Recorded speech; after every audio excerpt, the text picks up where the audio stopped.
El día de hoy les enseñaremos cómo fue que hicimos para medir el ángulo de reposo y el ángulo de deslizamiento en dos muestras sólidas, siendo estas harina de trigo y azúcar blanca.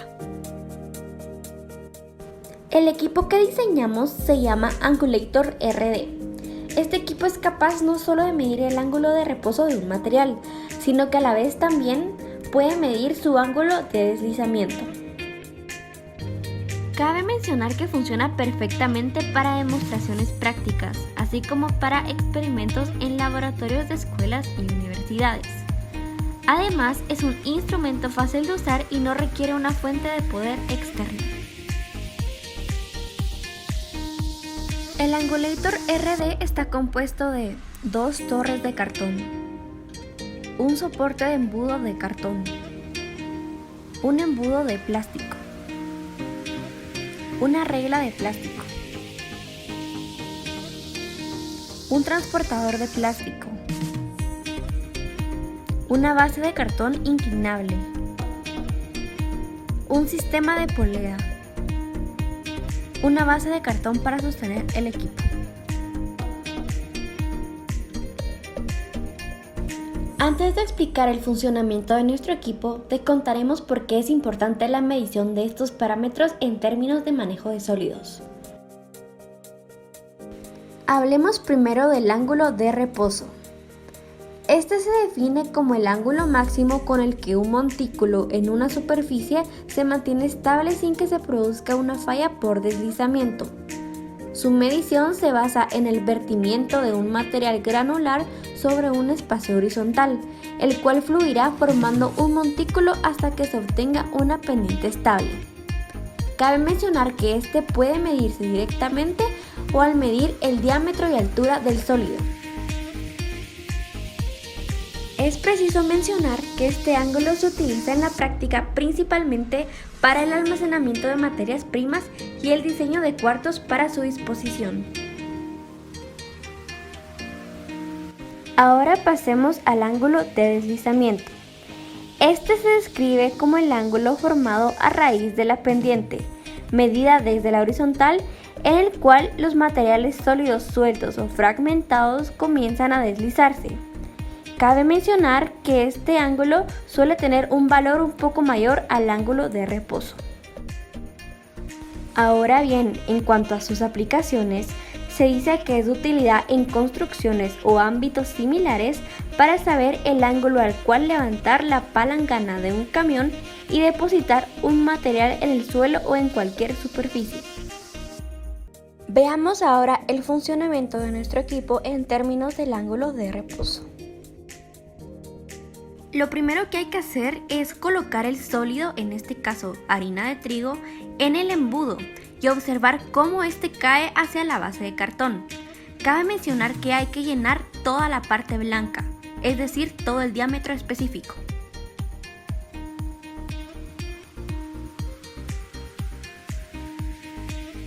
Como podemos ver en la imagen, nuestro sólido ha formado un montículo en estructura cónica. Por lo tanto, hay que medir el punto de altura máximo con la regla anclada a la torre y con otra regla hay que medir el diámetro del sólido. Como tercer y último paso tenemos que hay que utilizar la ecuación que se muestra en pantalla para hallar el ángulo de reposo. Cabe mencionar que h es la altura que acabamos de medir y r es la mitad del diámetro que medimos. Ahora toca ver el funcionamiento de nuestro equipo a partir del ángulo de deslizamiento. Al igual que el ángulo de reposo, el paso número 1 es colocar el sólido en el embudo y observar cómo cae hacia la base del cartón hasta formar un montículo. Como se puede ver en el video, en este caso nuestro sólido es azúcar blanca. El segundo paso sería jalar de la polea para que de esta forma la superficie de cartón se incline y así el sólido comience a resbalar.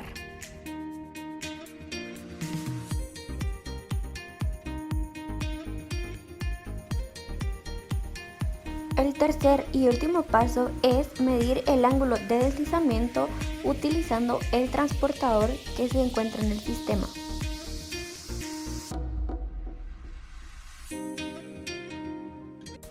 Ya casi para terminar, les mostraremos los valores de los ángulos obtenidos por el equipo tanto para harina como para azúcar, además de que compararemos estos resultados con los valores teóricos.